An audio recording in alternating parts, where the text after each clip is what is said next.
नमस्ते बच्चों, कैसे हो आप लोग। उम्मीद है बहुत अच्छे से हो, स्वस्थ हो, खुश हो अपने घर में।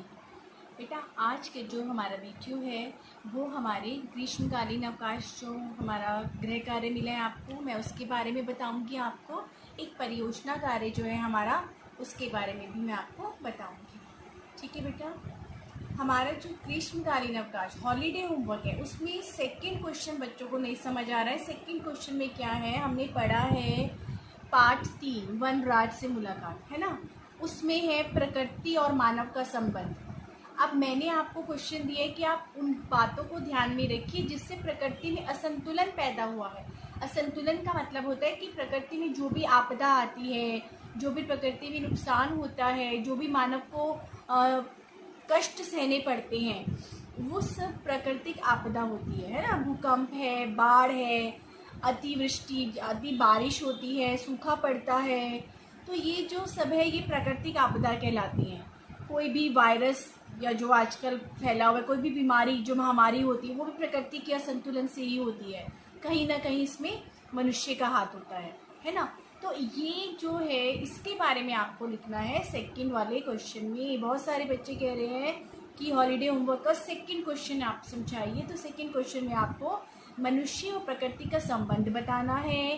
किस किस कारण से वो असंतुलित हो जाती है प्रकृति का संतुलन, उसमें हम क्या योगदान दे सकते हैं उसको बनाने में, उसे संतुलित करने में। मनुष्य को क्या क्या सावधानियां बरतनी चाहिए, कौन कौन से कार्य नहीं करने चाहिए, पेड़ों से संबंधित है या प्रदूषण से संबंधित है। ठीक है बेटा।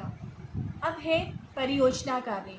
जो परियोजना कार्य एक बार वो भी समझ लीजिए। परियोजना कार्य में क्या है, संकेत बिंदु दिए मैंने आपको परियोजना कार्य में।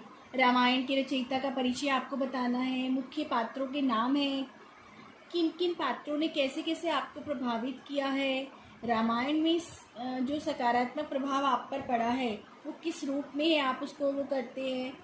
आज के युग में इसकी आवश्यकता क्यों है, यानी कि रामायण की क्या आवश्यकता है, हमें क्या उससे सीख मिल रही है। निष्कर्ष में आप बताएंगे इससे क्या निष्कर्ष निकला। फिर एक पॉइंट है वहाँ पर परियोजना में कि निम्नलिखित चरणों का शामिल होना आवश्यक है। अब यहाँ पे पहला पॉइंट है आत्म परिचय। आत्म परिचय में आप लोग अपना परिचय बताएंगे कि आप इसके अंतर्गत आप लिखेंगे अपना नाम, कक्षा, आपका वर्ग। प्रमाण पत्र, प्रमाण पत्र में आप लिखेंगे कि आप जो फॉर्मेट होता है बेटा नेट पे भी आपको मिल जाएगा।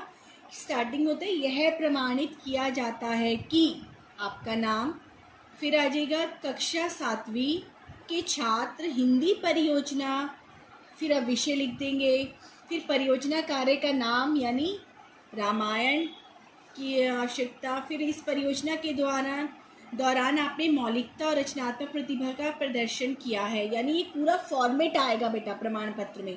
फिर यहाँ 2 साइडों पे नीचे जो है ना वो बने होंगे अध्यापक हस्ताक्षर और आपके प्रधानाध्यापक हस्ताक्षर के कॉलम, तो वहाँ पर हस्ताक्षर होते हैं। ये एक सर्टिफिकेट टाइप बना होता है। प्रमाण पत्र मतलब होता है सर्टिफिकेट। ये आपने स्कूल में भी देखा होगा, कई बार सर्टिफिकेट मिलते हैं ना, वहाँ पर हिंदी की लैंग्वेज में आप सर्च करोगे आपको मिल जाएगा। दूसरा पॉइंट है बेटा आभार प्रकट करना। आभार प्रकट करना में क्या होता है कि इसमें भी आपको एक फॉर्मेट दिया जाता है कि मैं अपने शिक्षक का, यानी आप शिक्षक का नाम लिखेंगे, जो भी मेरा नाम है सोनिया गोसाई, ठीक है, के प्रति अपना आभार व्यक्त करना चाहता हूँ। उन्होंने मुझे इस परियोजना के लिए प्रेरित किया, उनकी सहायता और प्रोत्साहन के बिना परियोजना संभव नहीं थी। फिर आप अपने प्रधानाचार्य जी का नाम लिखेंगे, मैं उनका भी आभारी हूँ, अनुसंधान करने का उन्होंने आपको अवसर दिया। फिर आप अपने माता पिता के लिए लिखेंगे कि मैं अपने माता पिता को धन्यवाद कहना चाहता हूँ कि उन्होंने मेरा पूरा इसमें साथ दिया। तो ये जो अब फॉर्मेट है ये आपको नेट पे आसानी से मिल जाएगा। फिर भी कोई दिक्कत है तो हम आपको अगली क्लास में बता देंगे। सूचकांक का अर्थ होता है इंडेक्स। यहाँ पर आप सूचकांक बताएंगे कि आपने कौन कौन से पेज पे क्या क्या लिखा है, ऊपर के सारी चीज़ें। परियोजना की विषय वस्तु, यानी अब आप इसमें परियोजना के बारे में लिखेंगे, आपने किस टॉपिक पे सर्च करा है। निष्कर्ष में आप लिखेंगे आपका परियोजना पूरा कार्य किस तरह से रहा। ग्रंथ सूची में आप लिखेंगे कि आपने किन स्रोतों के द्वारा जानकारी प्राप्त की। कोई भी स्रोत का नाम, कोई भी स्रोत माने कोई भी ग्रंथ आपने जिसके द्वारा भी जानकारी प्राप्त की है। रामायण है, रामचरितमानस है, कोई और कहानी है, इंटरनेट है, कोई यूट्यूब है, किसी भी अपने बड़े बुजुर्ग हैं, आपके माता पिता हैं, दादा दादी हैं, ठीक है बेटा, उनसे आपने जिन भी स्रोतों से लिए ना, आप उनका एक ग्रंथ सूची बना देंगे कि आपने किस किस के द्वारा जानकारी प्राप्त की है। बस इतना ही है बेटा इसके अंदर। और भी कोई इससे संबंधित कोई परेशानी होगी तो आप मुझसे सैटरडे की क्लास में पूछ सकते हो। धन्यवाद।